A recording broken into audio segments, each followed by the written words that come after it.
Thunderstorm warning for eastern Clearfield County in central Pennsylvania, Central County in central Pennsylvania, northwestern Lycoming County, eastern Potter County, southeastern Cameron County, Tioga County, Clinton County, until 6 p.m. At 5:22 p.m., severe thunderstorms were located along a line extending from Canisteo to near Carfaus to near Boswell, moving northeast at 60 miles per hour. Hazard, 60 miles per hour wind gusts.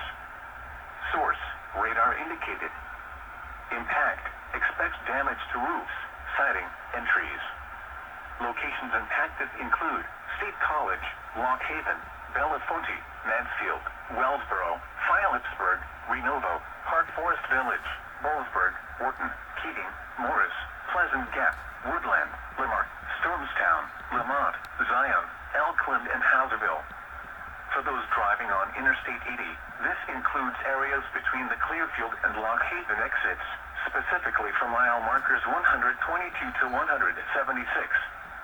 This includes Interstate 99 for mile markers 56 to 85.